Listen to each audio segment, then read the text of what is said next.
Le 17 juillet 2014, un Boeing 777-200 Extended Range de la compagnie Malaysia Airlines vole à haute altitude au-dessus de l'est de l'Ukraine, à 33 000 pieds. C'est un vol totalement routinier avec le traceur nommé MH17 reliant l'aéroport Schiphol d'Amsterdam à Kuala Lumpur en Malaisie. Pour les passagers à bord, c'est le milieu d'un long voyage, certains s'installent pour faire une sieste, d'autres regardent un film et l'équipage gère tranquillement le service en cabine. Mais alors que tout semble normal à bord, en dessous d'eux, la situation au sol est tout sauf normale. L'Est et le Sud de l'Ukraine sont une zone de guerre où les séparatistes pro-russes sont engagés dans un conflit brutal avec les forces nationales ukrainiennes. Des villes sont bombardées, des avions sont abattus, mais tout cela se passe à des kilomètres sous le ciel bleu paisible où le MH17 vole actuellement. Pour les pilotes dans le cockpit, c'est juste un vol comme un autre. Ils sont à une altitude de sécurité. Ils ont reçu l'autorisation de suivre leur route actuelle par le contrôleur aérien. Et ils n'ont donc aucune raison de penser qu'ils sont en danger. Mais dans quelques minutes à peine, tout cela va changer. Parce que, sans que personne à bord ne le sache, en dessous d'eux, sur le champ de bataille, un lanceur de missiles solaires Buk est maintenant en train de scruter le ciel.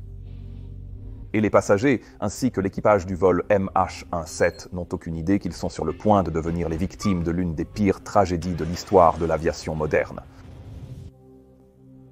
Maintenant, pour vraiment comprendre ce qui est arrivé au vol Malaysian Airlines MH17, nous devons aller bien au-delà du poste de pilotage et des procédures de cette compagnie aérienne en particulier. C'est une histoire de guerre, de désinformation, d'armes avancées, ainsi qu'un échec tragique du commandement et du contrôle. Donc cette vidéo va être un peu différente de mon contenu habituel. Normalement, je me concentre non seulement sur l'explication du pourquoi et du comment des événements, mais aussi sur la façon dont le monde de l'aviation a tiré des leçons de ce qui s'est passé et comment nous, pilotes, pouvons nous améliorer. Et il y aura aussi un peu de cela ici. Mais il s'agit également d'une histoire bien plus vaste, une histoire que je voulais raconter depuis longtemps. Et la raison pour laquelle j'ai choisi de le faire maintenant, c'est parce que le 12 mai 2025, il y a seulement quelques semaines, l'Organisation de l'aviation civile internationale a organisé un vote historique sur lequel je reviendrai plus tard. Quoi qu'il en soit, j'espère que vous resterez avec moi pendant que j'explique pourquoi cette tragédie presque incroyable s'est produite et ce que nous pouvons en tirer, si tant est que nous puissions en tirer quelque chose. Et pour les spectateurs sensibles, je tiens à vous avertir que cette histoire sera parfois difficile à regarder. Au début de l'année 2014, l'Ukraine s'est retrouvée au centre d'une crise politique et militaire qui allait bientôt sombrer dans le chaos. Tout avait commencé avec les manifestations de l'Euromaidan, une vague de protestations massives dans la capitale ukrainienne, Kyiv, réclamant des liens plus étroits avec l'Europe et la fin de la corruption généralisée du gouvernement.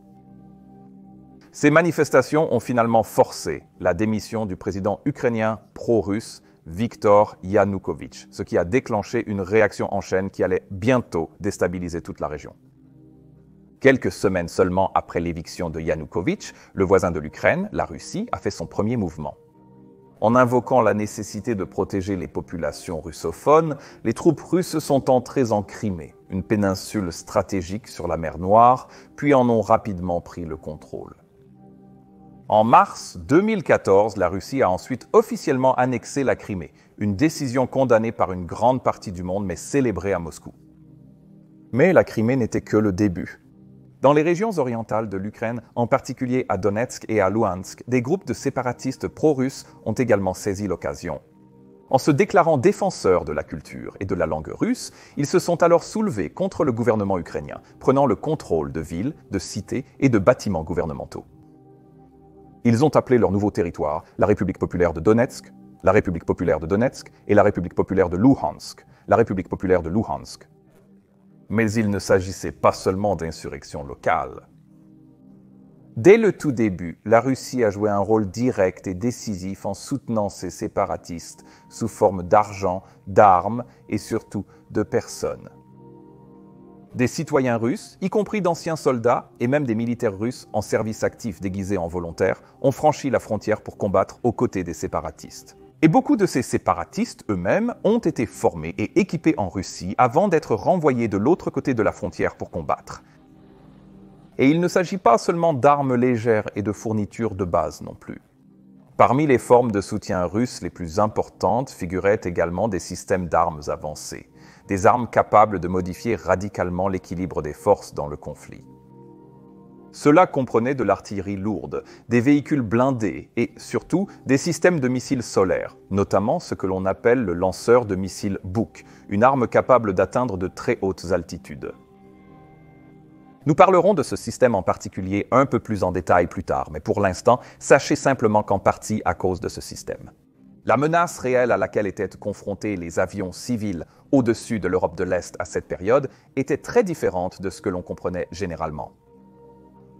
Ainsi, le 17 juillet 2014, MH17 n'était qu'un des nombreux avions de ligne civile qui traversèrent cet espace aérien supposé sûr. Le vol, opéré par un Boeing 777-200ER immatriculé 9MMRD, avait quitté l'aéroport Schiphol d'Amsterdam à 13h31, heure locale. Et il y avait 298 personnes à bord, comprenant 283 passagers et 15 membres d'équipage. Les passagers venaient d'un large éventail de pays, le groupe le plus important, 193, étant néerlandais, ainsi que 43 Malaisiens, 27 Australiens et le reste des passagers provenant de toute l'Europe et de l'Asie du Sud-Est. L'équipage de conduite du vol MH17 était composé de 4 pilotes expérimentés, tous de nationalité malaisienne, opérant selon un système de rotation à 2 pilotes pour ce vol assez long. Le commandant de bord Van Amran van Ossen, âgé de 49 ans, était aux commandes. Et il avait accumulé un total de 13 239 heures de vol, dont 7 989 heures sur le Boeing 777. Au moment où ce vol survolait l'est de l'Ukraine, il était aux commandes et il était prévu qu'il cède ensuite les commandes au commandant de relève pour aller se reposer. Le copilote en fonction assis à côté de lui était Ahmad Hakimi Hanapi, âgé de 29 ans. Il avait une expérience moyenne avec environ 3190 heures de vol au total, mais seulement 227 heures sur le 777, ce qui signifie qu'il venait tout juste de commencer à piloter ce type d'appareil. L'équipage de relève du vol était composé du commandant de bord Eugene Chu Jimlong, âgé de 44 ans, et du copilote de relève Mohammad Firdaus Abdul Rahim, âgé de 26 ans, tous deux assez expérimentés. Et ils étaient probablement en train de se reposer à ce moment-là. Peut-être dans la cabine de classe affaires ou dans la zone de repos de l'équipage du 777 située au-dessus de la cabine de classe affaires. La plupart des passagers à bord du MH17 n'avaient probablement aucune idée qu'ils survolaient une zone de guerre. Mais, en réalité, sous eux, les séparatistes livraient une bataille acharnée contre l'armée ukrainienne, avec l'armée de l'air ukrainienne qui apportait un soutien aérien constant aux troupes gouvernementales. Et précisément à cause de ce soutien, les combattants séparatistes utilisaient des missiles anti-aériens pour tenter d'abattre les avions militaires ukrainiens. Ainsi, même si une fausse impression de calme et de normalité régnait à 33 000 pieds, tous les éléments d'une tragédie étaient en réalité déjà réunis. Une guerre au sol, un ciel encore encombré au-dessus, et une arme capable d'atteindre des altitudes extrêmes entre les mains des séparatistes, ce dont les puissances occidentales n'avaient pas connaissance. Ce sujet était très complexe à étudier, en partie à cause de toute la désinformation et de la couverture internationale contradictoire qui l'entourait. Comme je l'ai mentionné au début, j'ai choisi d'aborder ce sujet maintenant en raison d'une décision récente de l'Organisation de l'aviation civile internationale. Mais même cette histoire était presque écrasante. Avec plus de 300 articles qui en parlaient, mon équipe et moi avions besoin d'une vision plus claire et impartiale pour faire le tri dans tout cela.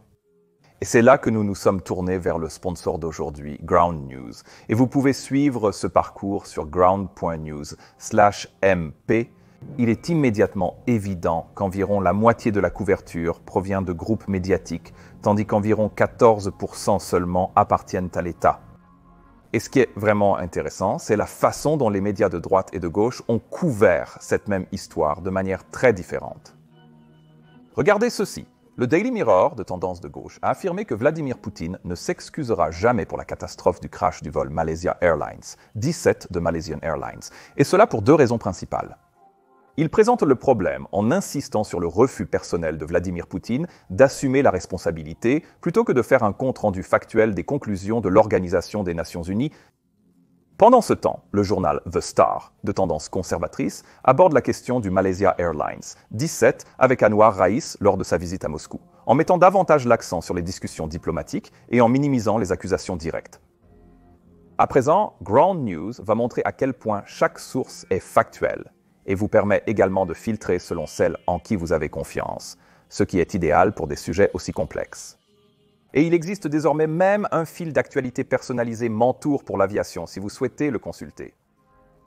Donc, si vous en avez assez des gros titres sensationnalistes dans le monde polarisé d'aujourd'hui, je vous recommande vivement d'utiliser ce code QR ou d'aller sur ground.news/mp pour donner une chance à Ground News. Mes spectateurs bénéficient maintenant d'une remise fantastique de 40% pendant une durée limitée. Cela ne fait que $5 par mois, ce que je trouve vraiment super.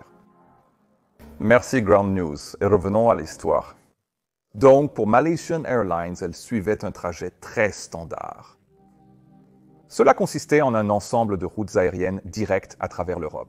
D'abord, en survolant l'Allemagne, la Pologne, puis en entrant dans l'espace aérien ukrainien, avant de continuer vers le sud-est en direction de Kuala Lumpur. Mais pourquoi une compagnie aérienne, y compris Malaysia Airlines, choisirait-elle de survoler directement une région en proie à un conflit actif ? Eh bien, pour répondre à cette question, nous devons d'abord parler de la façon dont les compagnies aériennes choisissent généralement leur route.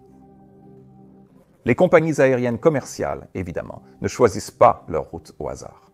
Non, elles doivent soigneusement équilibrer 3 facteurs essentiels lorsqu'elles le font: la sécurité, le coût et l'efficacité. La route la plus courte est presque toujours la plus efficace, ce qui signifie beaucoup moins de carburant consommé, des temps de service de l'équipage plus courts et donc des coûts globaux plus faibles. Et dans le monde très compétitif de l'aviation commerciale, ces coûts peuvent faire une énorme différence. Mais évidemment seulement si cette route plus courte est considérée comme totalement sûre. C'est pourquoi la route au-dessus de l'est de l'Ukraine, en particulier le long de l'axe L980, était si populaire. C'était un trajet direct et efficace entre l'Europe et l'Asie du Sud-Est, utilisé chaque jour par des dizaines de compagnies aériennes internationales. Mais comment les compagnies et les équipages ont-ils décidé que c'était sûr à ce moment-là, surtout pendant un conflit violent que tout le monde connaissait dans le monde entier? Eh bien, c'est là qu'interviennent l'Organisation internationale et le système Notice to Airmen, avis aux navigants aériens. Vous voyez, un Notice to Airmen est un bulletin spécial émis par les autorités de l'aviation pour fournir des informations sur les dangers potentiels le long d'un trajet de vol prévu ou dans un aéroport, par exemple. Dans ce cas, le gouvernement ukrainien avait émis un Notice to Airmen restreignant l'espace aérien en dessous de 32 000 pieds au-dessus de la zone de conflit. Et cela était principalement dû à la menace posée par les armes conventionnelles basées au sol. Mais au-dessus de 32 000 pieds, l'espace aérien était toujours considéré comme sûr. Et ce n'était pas seulement une décision prise par l'Ukraine, c'était un consensus international. Les organismes de réglementation de l'aviation, les organisations de contrôle du trafic aérien et les autorités de sécurité aérienne du monde entier étaient d'accord pour dire que les vols commerciaux à l'altitude de croisière, c'est-à-dire à 33 000 pieds ou plus, étaient hors de portée de toute arme connue, utilisée dans ce conflit particulier. Ainsi, avec le MH17 en croisière à 33 000 pieds, juste au-dessus de la zone restreinte, il était censé être en sécurité. L'équipage de conduite avait même demandé à monter à 34 000 pieds afin d'obtenir une marge de sécurité supplémentaire. Mais cette demande a été refusée par les contrôleurs aériens ukrainiens en raison d'un autre trafic dans la zone.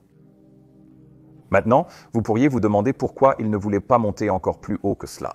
Mais en réalité, un vol long courrier plein de carburant et de passagers ne peut souvent pas monter beaucoup plus haut que 34 000 à 35 000 pieds. Au départ, c'est jusqu'à ce qu'il ait consommé suffisamment de carburant pour alléger un peu l'avion afin de permettre cette montée.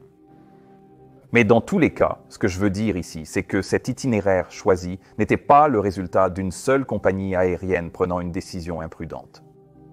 Maintenant, Malaysia Airlines n'était qu'une parmi de nombreuses compagnies utilisant cet itinéraire, y compris de grandes compagnies européennes comme Lufthansa, Air France et Koninklijke Luchtvaartmaatschappij.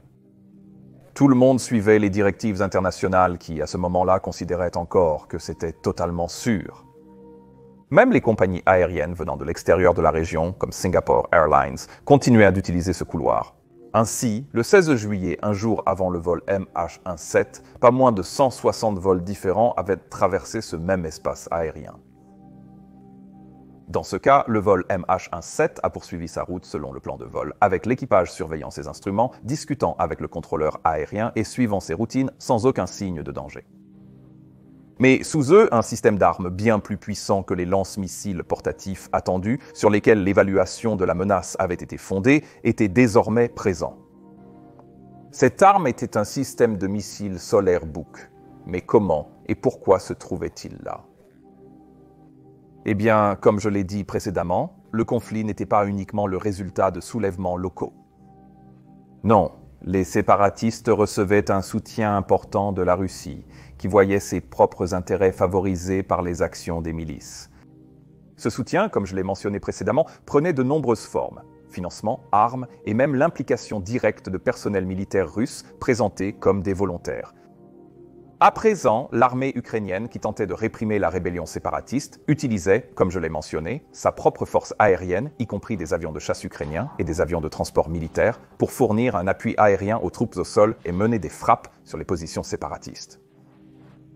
Et cet appui aérien représentait évidemment un énorme problème pour les séparatistes, faisant de ces appareils des cibles de choix. Ainsi, parmi les formes de soutien russes les plus importantes figuraient donc des systèmes d'armes avancées, comme des missiles anti-aériens par exemple. Au cours des premiers mois du conflit, les séparatistes utilisaient uniquement de petites armes anti-aériennes portatives, connues sous le nom de missiles anti-aériens portables, principalement pour abattre des hélicoptères volant à basse altitude ou des avions à faible altitude. Mais elles avaient une limitation majeure. Elles ne pouvaient pas atteindre des cibles situées à plus de quelques milliers de pieds d'altitude. À mesure que le conflit s'intensifiait, l'armée de l'air ukrainienne s'est donc adaptée et a commencé à effectuer des vols à plus haute altitude, bien au-delà de la portée de ces missiles portables. Et pour contrer cela, les séparatistes avaient besoin de quelque chose de bien plus performant. C'est là qu'est intervenu le système de missiles Buk. Le Buk, que l'OTAN appelle le GADF-LIC, est un système de missiles solaires à moyenne portée guidé par radar développé par l'Union soviétique et continuellement modernisé au fil des décennies. C'est un système autonome et hautement mobile, comprenant une unité radar, un véhicule de commandement et plusieurs véhicules lanceurs, tous montés sur des véhicules blindés à chenilles. Ces missiles sont énormes, mesurant 5,5 mètres de long et pesant 690 kg. Mais surtout, ils sont capables d'atteindre des cibles volant à des altitudes allant jusqu'à 70 000 pieds, bien au-delà de l'altitude de croisière de tout avion de ligne commerciale. Et ils sont spécialement conçus pour intercepter des cibles se déplaçant rapidement comme des avions de chasse, des bombardiers et même des missiles de croisière avec une portée de plusieurs dizaines de kilomètres dans toutes les directions. La version qui se trouvait maintenant au sol sous la trajectoire de vol du MH17 n'était pas simplement une vieille relique soviétique.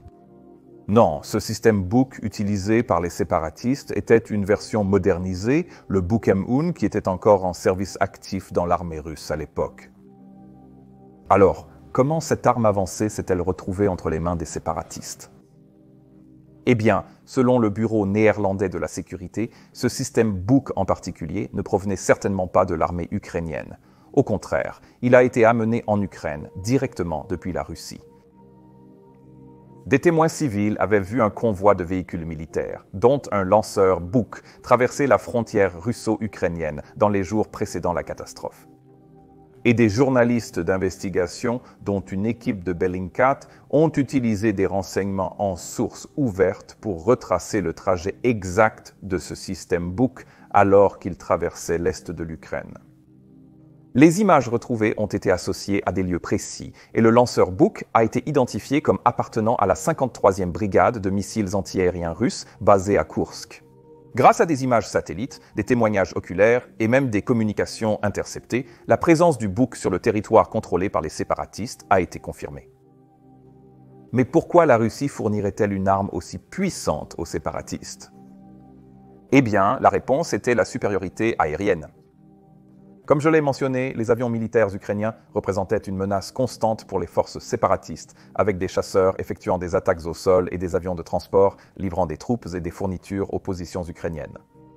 Ainsi, les séparatistes avaient besoin d'un moyen d'empêcher l'armée de l'air ukrainienne d'accéder à leur territoire afin de créer une bulle de défense aérienne au-dessus de leur position. Et le Buk était l'outil parfait pour cette tâche.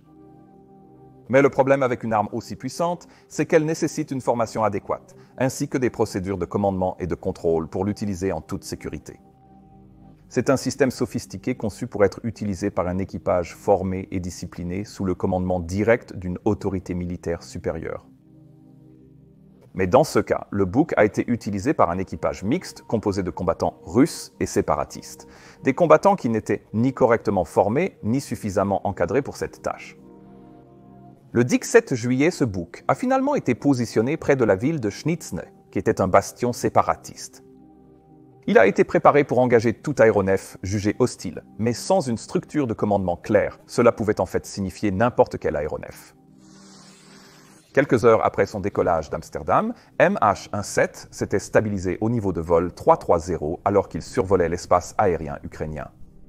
Après avoir traversé la ville de Dnipropetrovsk, le plan était de monter au niveau de vol 350.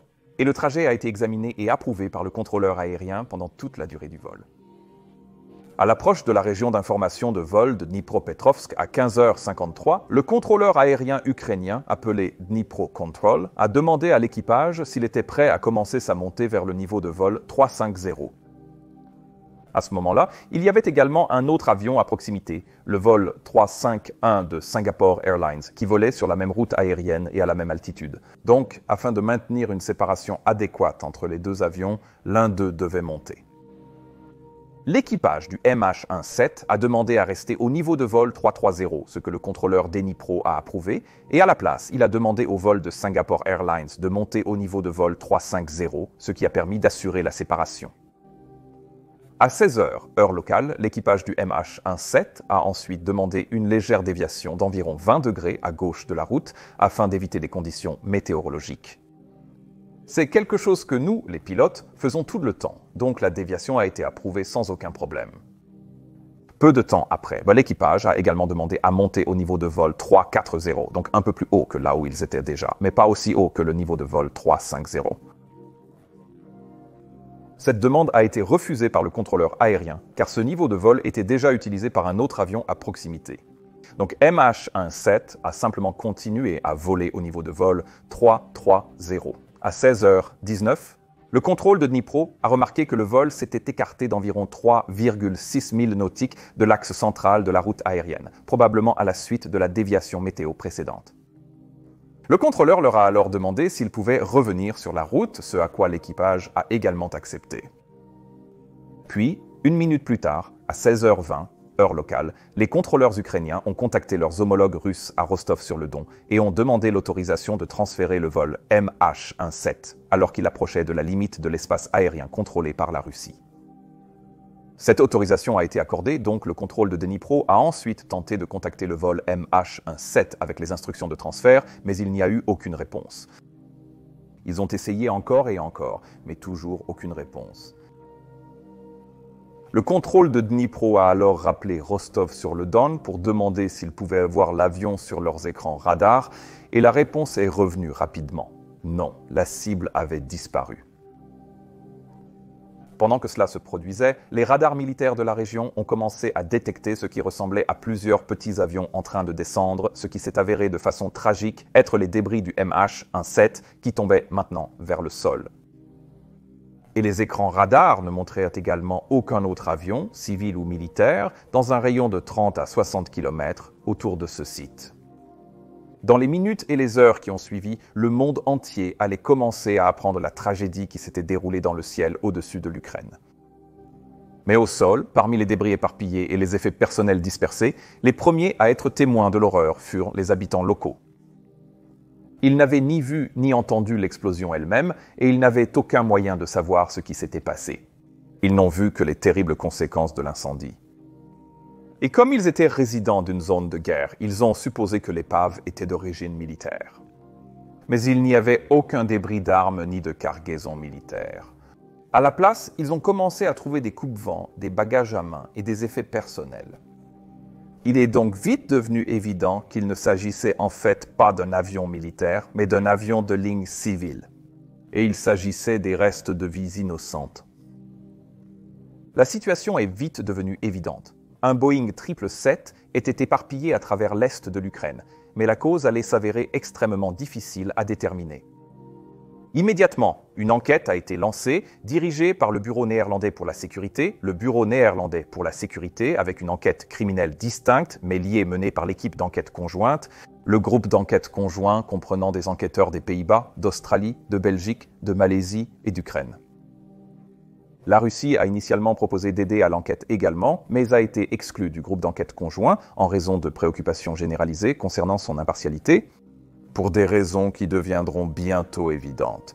Maintenant, cette enquête a commencé dans des circonstances tout à fait extraordinaires. Le site du crash, un vaste champ de débris en plein milieu d'une zone de guerre, était initialement très difficile d'accès, en raison du contrôle du territoire par les séparatistes pro-russes, limitant sévèrement les déplacements des observateurs internationaux. Les services d'urgence ukrainiens et les observateurs de l'OSCE étaient initialement complètement bloqués ou n'avaient qu'un accès restreint. Et des rapports ont rapidement fait état de pillages, de manipulations et même de morceaux de l'appareil emportés par des habitants et la milice séparatiste.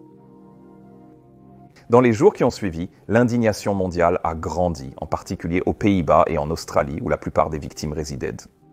Et le Conseil de sécurité des Nations Unies a tenté d'adopter une résolution exigeant un accès total et sans restriction au site du crash et appelant à une enquête internationale indépendante.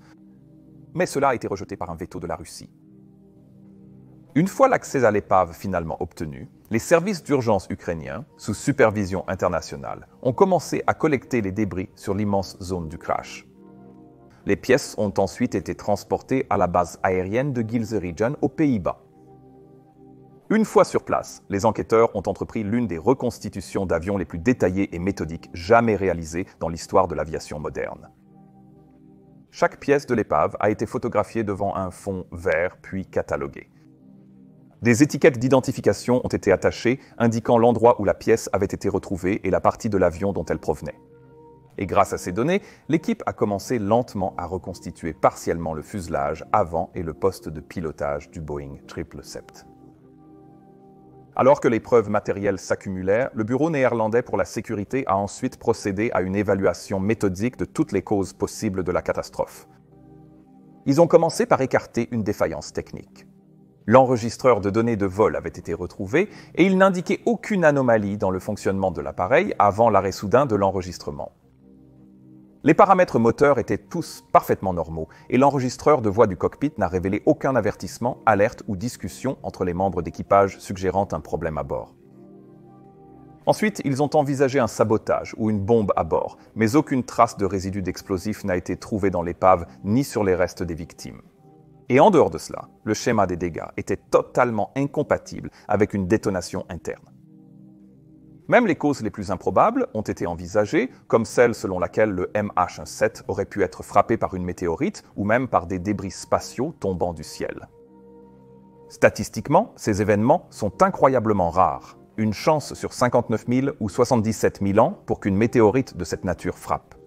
Mais plus important encore, il n'y avait absolument aucune preuve de la présence de tels débris dans la zone au moment où cela s'est produit. En revanche, la reconstitution a révélé un schéma de dommages différent de tout ce qui pourrait être causé par une défaillance mécanique ou une explosion à bord. Le côté gauche du cockpit présentait des centaines de petites marques de perforation correspondant à des fragments à haute énergie ayant percuté à une vitesse extrême. Des ficelles ont été suspendues à chaque point d'impact, puis retracées en arrière dans l'espace pour déterminer l'origine de l'explosion. Et, chose remarquable, toutes les ficelles convergeaient en un seul point, juste devant et à gauche du cockpit. Le seul scénario correspondant à ces preuves matérielles était donc une détonation externe qui a projeté des centaines de fragments à grande vitesse dans le cockpit. Et pas n'importe quel fragment. Les enquêteurs ont retrouvé des fragments d'une conception très spécifique, des éclats en forme de nœuds papillons et de cubes, fabriqués à partir d'une composition métallique très particulière. Ces fragments ont été retrouvés incrustés dans les parois du cockpit, dans les corps des pilotes, ainsi que dans la partie avant du fuselage. Et le Bureau néerlandais pour la sécurité a alors commencé à écarter d'autres systèmes militaires. Les tirs de canon RR ont été écartés car les dégâts ne correspondaient pas au schéma d'impact uniforme associé à une rafale de canon et aucun trou de balle, traceur ou marque de brûlure n'a été retrouvé. Les missiles RR ont été écartés car ils n'utilisent pas d'éclats en forme de nœud papillon et les données radars n'ont montré aucun avion militaire à proximité à ce moment-là. D'autres systèmes de missiles solaires, comme le S-200 ou le S-300, ont été envisagés mais écartés en raison des éclats retrouvés. Et en plus de cela, 3 gros fragments du missile lui-même avaient été retrouvés et récupérés dans le champ de débris, y compris des parties de la section arrière du missile. Et ces 3 pièces ont toutes été formellement identifiées comme appartenant au missile 9 M38M1, une variante utilisée dans le système de missiles solaire Buk. Le type d'ogive a été confirmé comme étant une 9 N314M qui produit de façon unique ces éclats en forme de nœud papillon retrouvés dans l'appareil. Et, de façon concluante, seule cette ogive Buk correspondait à la composition métallurgique et à la forme des fragments retrouvés dans le Malaysia Airlines 17. L'équipe d'enquête conjointe, travaillant aux côtés du Bureau néerlandais pour la sécurité, a également retracé le lanceur de missiles lui-même en utilisant des renseignements en source ouverte, comme celui que j'ai mentionné précédemment. Le média d'investigation Bellingcat ainsi que les services nationaux de renseignement ont identifié le trajet du lanceur Buk depuis la Russie jusqu'en Ukraine. Et, comme je l'ai également mentionné précédemment, il a été établi qu'il appartenait à la 53e brigade de missiles anti-aériens de la Russie, basée à Koursk.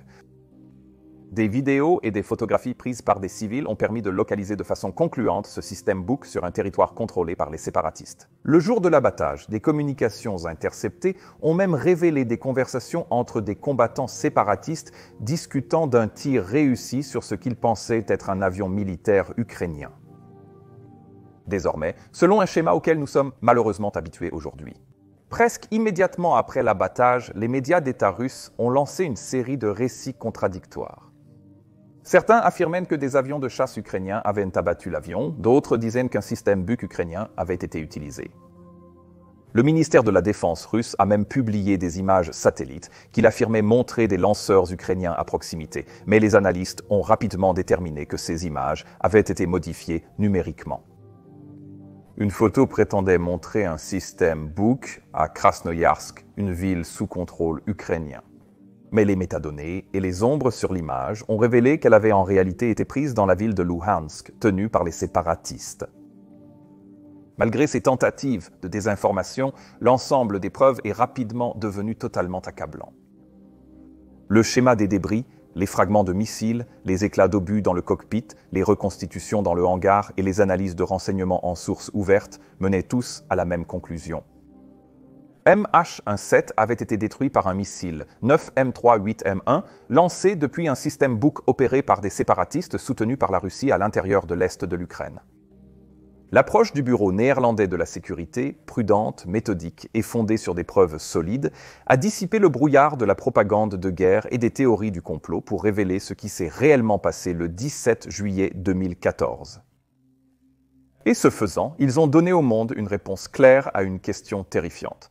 Non seulement que le vol MH17 a été abattu, mais aussi précisément comment, où et par quoi. Il ne restait bientôt plus aucun mystère, seulement la certitude tragique de ce qui s'était réellement passé. Et c'est cela. Aux alentours de 16h10, heure locale, le commandant de bord Van Amran Van Hussein et le copilote Eugene Chu Jin Leong surveillaient leurs instruments et accomplissaient leurs tâches normalement. Rien n'aurait semblé anormal. Et l'enregistreur de données de vol de l'avion montrait que l'appareil maintenait un cap constant de 115 degrés à une vitesse indiquée de 293 nœuds. Au sol, sous eux, dans un champ de fermiers près de Schnitzen, un système de missiles Buka avait maintenant été placé en état d'alerte maximale. La tâche de l'équipage du Buka était d'assurer la défense aérienne des forces séparatistes contre les avions militaires ukrainiens. Et il s'agissait d'un système conçu pour une zone de guerre, destiné à détecter, cibler et détruire des avions hostiles avec une précision redoutable. Mais bien sûr, la situation dans l'est de l'Ukraine à l'époque était tout sauf précise. Aux alentours de 16h15, un contact radar est alors apparu sur l'écran de ciblage du système Buk. Un point, un avion haut dans le ciel, mais le radar n'indiquait pas de quel type d'appareil il s'agissait. Il n'affichait ni la compagnie aérienne, ni le numéro de vol, ni le fait qu'il s'agissait d'un avion rempli de civils. Juste un point sur l'écran nécessitant une décision. Il y avait des procédures que l'équipage du Buk était censé suivre avant de tirer. Des procédures claires et simples, conçues précisément pour éviter ce genre de tragédie. Tout d'abord, il devrait essayer de vérifier l'identité de la cible en utilisant le système d'identification ami ou ennemi. Les signaux IFF indiquent que le transpondeur du MH17 était pleinement actif à ce moment-là, diffusant son identité à tout système capable de la recevoir. Ensuite, ils devraient confirmer auprès de leur commandement supérieur que la cible représentait bien une menace militaire légitime. C'est le niveau le plus élémentaire du commandement et du contrôle militaire. On n'ouvre tout simplement pas le feu sans autorisation. Si vous n'êtes pas sûr et que vous n'êtes pas sous menace directe, alors vous devez vous abstenir d'agir. Et troisièmement, ils auraient dû vérifier les horaires de vol. Les horaires des vols commerciaux sont accessibles au public et la présence d'un avion de ligne civile aurait donc dû être immédiatement évidente. MH17 diffusait sa position, son cap et son altitude via l'ADSB et un simple coup d'œil aurait permis de révéler son identité et ses intentions pacifiques. Mais aucune de ces procédures n'a été suivie ce jour-là. Dans le chaos du champ de bataille, il n'y avait aucune structure de commandement claire. Ainsi, cet équipage de Book opérait d'une manière semi-indépendante, prenant effectivement ses propres décisions. Donc personne ne leur a dit ce qui volait au-dessus d'eux, personne n'a vérifié les signaux Identification Friend or Foe, personne n'a consulté les horaires de vol. Et l'équipage, dont beaucoup étaient mal formés et inexpérimentés, ne savait pas suffisamment pour remettre en question les ordres reçus. Dans cette confusion, un avion de ligne civile, impossible à distinguer d'un avion de transport militaire sur l'écran radar, est simplement devenu une cible. La décision a été prise et l'équipage du Book a appuyé sur le bouton. Le missile s'est immédiatement animé dans un rugissement, suivi d'une colonne de fumée et de feu jaillissant de son lanceur. En quelques secondes, le missile avait accéléré jusqu'à une vitesse supersonique, grimpant rapidement vers sa cible à plus de 3200 km/h. À ce moment-là, ce missile se serait déplacé à une vitesse incroyable en s'approchant du nez de l'avion. Donc, si l'équipage l'a vu, il ne l'aurait aperçu que pendant quelques secondes tout au plus. Il n'y avait pas le temps de réagir et aucun moyen pour le gigantesque avion d'éviter le missile, même s'il savait qu'il arrivait. Moins d'une minute après son lancement, le missile s'est donc rapproché de MH17 et il n'avait pas besoin de toucher directement l'appareil. Vous voyez, le Book est équipé d'une fusée de proximité, un capteur qui détecte lorsque le missile est suffisamment proche de la cible pour exploser et causer un maximum de dégâts. Et c'est ce qui s'est passé. Juste devant et à gauche du poste de pilotage, le missile a explosé, projetant un nuage mortel d'éclats directement dans l'avion.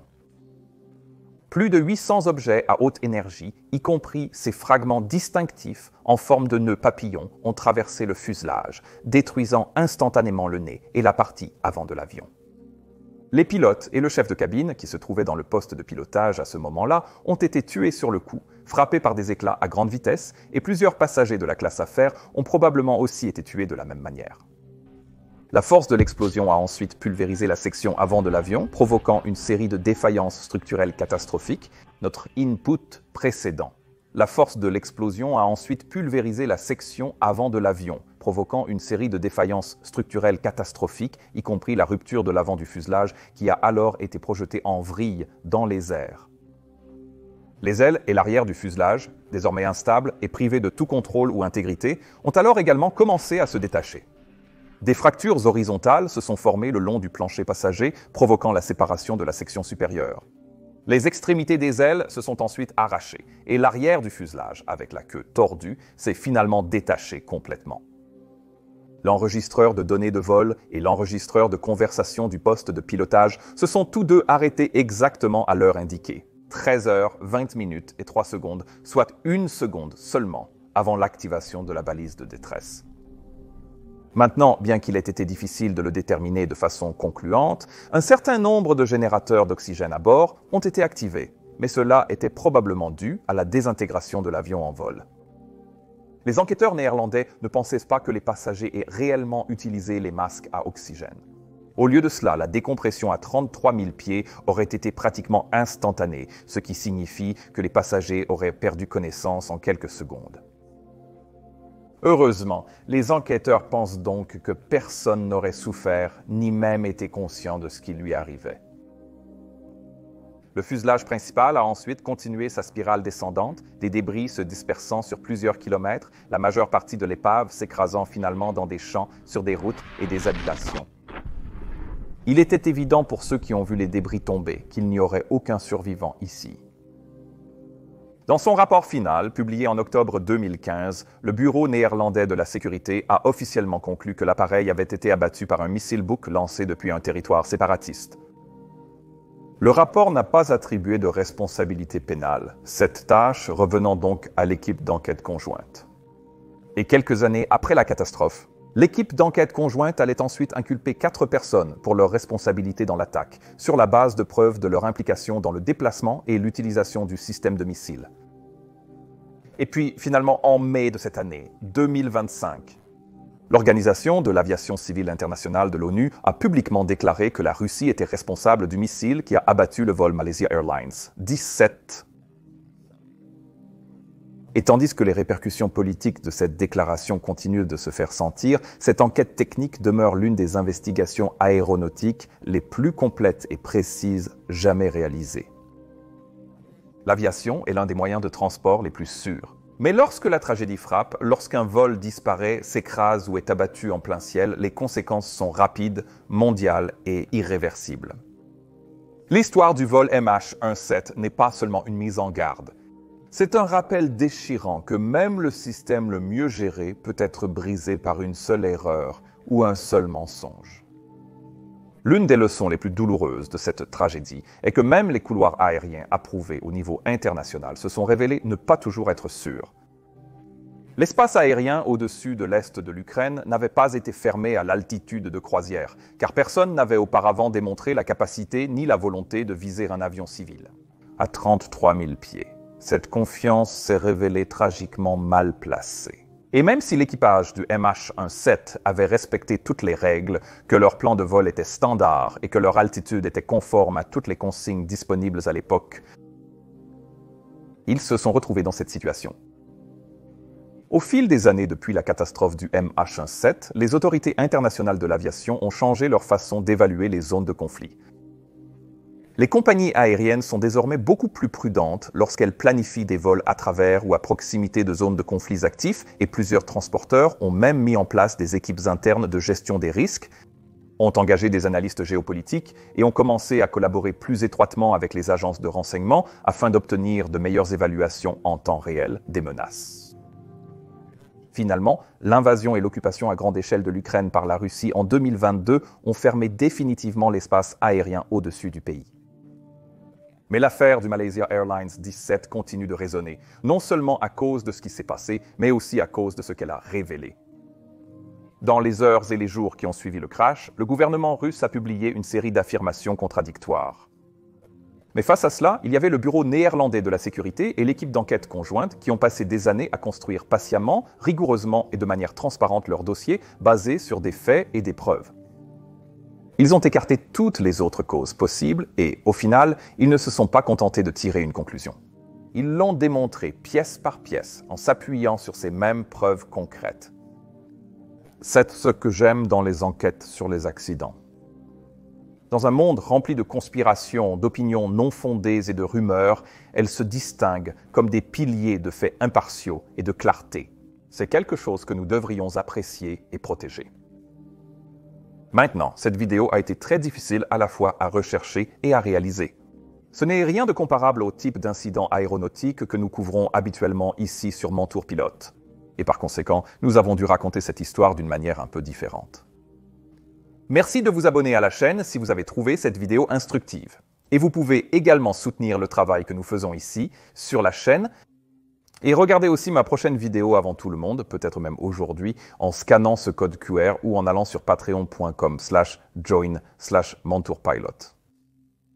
Assurez-vous également de consulter l'offre spéciale de notre sponsor dans la description ci-dessous.